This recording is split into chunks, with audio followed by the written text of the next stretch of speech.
Tapi ada satu hal lagi yang gak kalah penting, dan ini sering banget jadi penentu berhasil atau tidaknya panen, yaitu pemilihan tanaman yang tepat.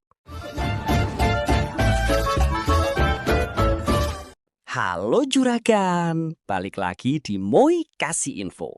Kalau di pembahasan sebelumnya, kita sudah kupas tuntas strategi menghadapi kemarau. Mulai dari menyimpan air pakai arang atau biochar, memperbaiki tanah dengan asam humat, sampai bantu tanaman lawan stres pakai asam amino. Bahkan kita juga sudah bahas strategi pemupukan yang tepat, mulai dari NPK, kalsium klorida, sampai boron. Artinya apa? Secara teknik, juragan sudah punya bekal yang kuat banget buat menghadapi musim kemarau.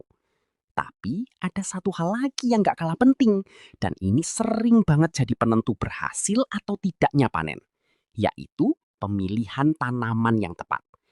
Karena percuma kalau teknik sudah bagus, pemupukan sudah rapi, tapi tanaman yang dipilih justru tidak tahan terhadap kondisi panas dan kekurangan air. Ujung-ujungnya tetap berat di perawatan dan hasilnya tidak maksimal. Nah, di video kali ini kita bakal bahas tanaman apa saja yang paling cocok dibudidayakan saat musim kemarau. Dengan pilihan yang tepat, juragan bisa lebih hemat air, perawatan lebih ringan, dan peluang panen tetap maksimal meskipun cuaca ekstrim. Jadi pastikan tonton sampai habis ya, karena siapa tahu dari daftar ini ada tanaman yang cocok banget buat lahan juragan. Tanaman pertama yang cocok dibudidayakan saat musim kemarau adalah terong. Tanaman ini termasuk yang tahan terhadap kondisi panas dan curah hujan rendah. Bahkan saat proses pembentukan buah, terong justru membutuhkan suhu panas di siang hari dan suhu lebih rendah di malam hari. Kondisi seperti ini biasanya terjadi di musim kemarau, makanya terong bisa tumbuh lebih optimal dan peluang panennya juga bagus. Kedua, ada jagung. Ini sudah jadi rahasia umum ya juragan. Jagung termasuk tanaman yang tahan terhadap kondisi air terbatas. Justru kalau kelebihan air atau sampai tergenang, pertumbuhannya bisa terganggu. Jadi saat kemarau, jagung bisa jadi pilihan aman, apalagi kalau pengairan terbatas. Ketiga, kacang panjang. Tanaman ini lebih suka kondisi dengan curah hujan rendah sampai sedang dan butuh sinar matahari yang cukup.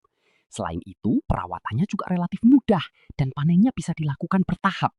Jadi cocok banget untuk menjaga cash flow selama musim kemarau. Keempat, mentimun. Nah, ini menarik karena mentimun justru kurang tahan terhadap kondisi terlalu lembab. Kalau sering hujan, bunganya gampang rontok. Tapi saat kemarau, peluang pembentukan buah lebih tinggi. Ditambah lagi, umur panennya cepat, sekitar 35-40 hari sudah bisa dipanen. Kelima, tomat. Banyak yang belum sadar kalau musim kemarau itu salah satu waktu terbaik untuk tanam tomat.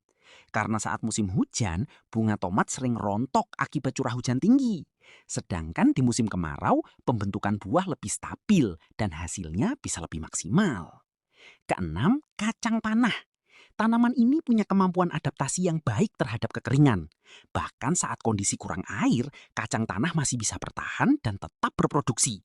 Makanya sering dijadikan tanaman lanjutan setelah padi di musim kemarau. Ketujuh, kedelai. Karakternya mirip dengan jagung.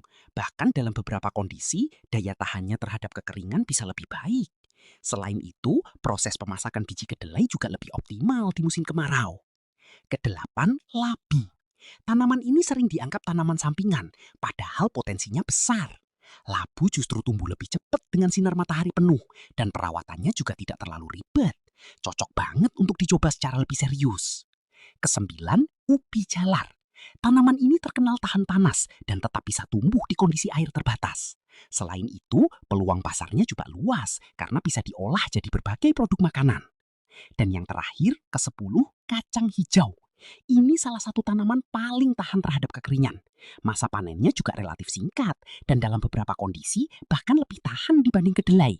Jadi cocok banget untuk mengantisipasi kemarau panjang. Nah, juragan, dari semua pilihan ini, kuncinya tinggal disesuaikan dengan kondisi lahan, ketersediaan air, dan juga target pasar. Karena selain tahan kemarau, kita juga harus pintar melihat peluang harga di pasaran. Jadi bukan cuma bisa tanam, tapi juga bisa untung maksimal.